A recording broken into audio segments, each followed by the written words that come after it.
আসসালামু আলাইকুম। দই দিয়ে রুই মাছের একটি দারুণ রেসিপি শেয়ার করছি। তো রুই মাছের এই রেসিপিটির জন্য আমাদের লাগছে রুই মাছ। আমি এখানে রুই মাছ নিয়েছি, ভালো করে ধুয়ে হলুদ মরিচ মেখে সাথে লবণ দিয়ে মেখে এটাকে ভেজে নিচ্ছি। তো মাছ ভাজতে তো সবাই পারে, তো এটা তেমন করে দেখাবার কিছু নেই। তো এখন হালকা করে দুটো সাইডে ভেজে নেব, খুব বেশি ডিপ ফ্রাই করব না। একটা সাইড ভাজা হলে আর একটা সাইড ভেজে নিচ্ছি। তো মাছগুলো তুলে নিচ্ছি আমি এখন। আর এই তেলেই আমি পেঁয়াজ কুচি দিয়ে দিচ্ছি। পেঁয়াজগুলো মোটামুটি একটু লাল হয়ে আসলে এখানে আমি অ্যাড করে দিচ্ছি আদা রসুন পেস্ট 1 চা চামচ, দিয়ে দিচ্ছি 1 চা চামচ হচ্ছে একটু কম মরিচের গুঁড়া, দিয়ে দিচ্ছি হলুদের গুঁড়া, ধনিয়ার গুঁড়া 1/2 চা চামচ, ভেজে রাখা জিরার গুঁড়া 1/2 চা চামচ। সামান্য পানি দিচ্ছি যাতে মশলাটা পুড়ে না যায়। একটু নেড়ে চেড়ে কষিয়ে নিচ্ছি।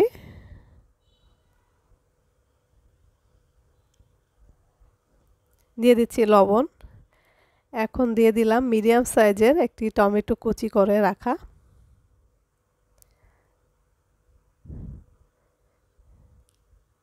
তো ভালো করে নেড়ে নিচ্ছি আর সামান্য একটু পানি দিচ্ছি টমেটোটা সিদ্ধ হয়ে যাওয়ার জন্য। তো ঢেকে রাখছি 5 থেকে 7 মিনিটের জন্য। টমেটোটা ভালো করে সিদ্ধ করে নিলাম। এখন একটু নেড়ে নিচ্ছি, এভাবে একটু ভালো করে নেড়ে নেব যাতে টমেটোটা গলে যায়। দিয়ে দিচ্ছি টক দই। আমি এখানে মোটামুটি 3 চা চামচ টক দই দিলাম।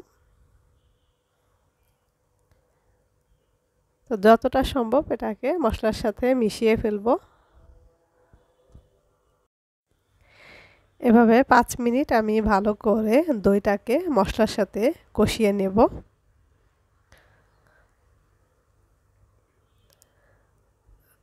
যখন ঘন একটা গ্রেভি হয়ে যাবে তো এখন দিয়ে দিচ্ছি পানি। যেহেতু ভুনা ভুনা করব তো খুব বেশি পানি আমি এখানে দিচ্ছি না। ভেজে রাখা মাছগুলো দিয়ে দিচ্ছি।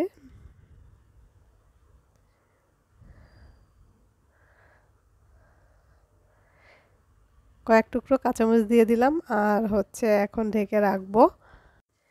তো এভাবে 5 থেকে 6 মিনিট আমি ঢেকে রান্না করে নিলাম। তারপর আমি উল্টিয়ে দিচ্ছি।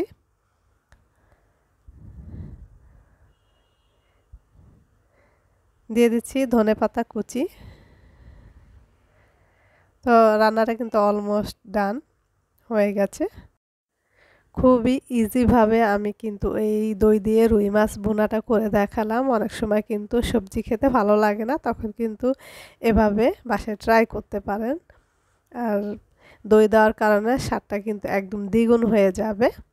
এটা গরম ভাতের সাথে খুবই ভালো লাগবে, এছাড়া কিন্তু পোলাওর সাথেও খুবই ভালো লাগবে। তো এটা বাসায় ট্রাই করতে পারেন।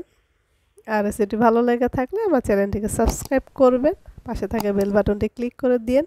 সবাই ভালো থাকবেন। আল্লাহ হাফেজ।